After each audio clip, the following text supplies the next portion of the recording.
One afternoon, as I was preparing a southern meal for friends coming over for dinner, I realized I had forgotten to make the cornbread. But since I keep all the ingredients on hand at all times, I knew I wouldn't have a problem quickly baking around. However, as I searched through my pantry, I saw that I had no cornmeal left, but in its place on the shelf, a lone bag of Masa harina. Corn for corn, I thought, and decided to use it to make my cornbread.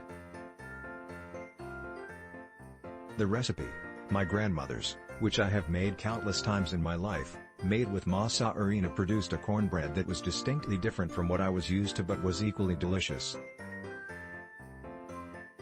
It had a much more pronounced corn flavor and was softer.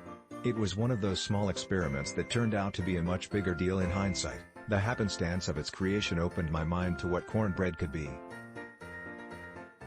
Masa harina in cornbread isn't new, but it's still not as common as I think it should be. But to understand the ingredients' brilliance in this application, we first must define what it is and isn't. Typically, the cornmeal you and I buy in grocery stores is made with dried corn that is ground to varying degrees of coarseness. It is usually made with dent corn, a variety of field corn that is covered in a hard starch exterior covering a soft starch center. Polenta, a coarse ground cornmeal, is made with flint corn, which is mostly hard starch throughout. Masa harina, however, is made by first soaking the corn kernels in an alkaline solution like slaked lime or lye, which dissolves the hard outer shell and leaves behind the soft starch center.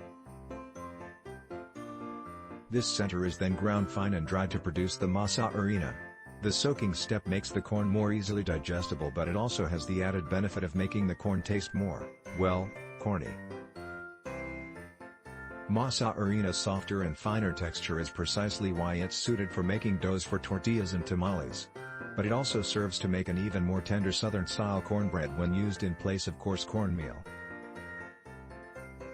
That I was using locally produced heirloom Masa harina, from Masienda, located in West Los Angeles, surely didn't hurt. It produced such a fantastic, mind-changing flavor.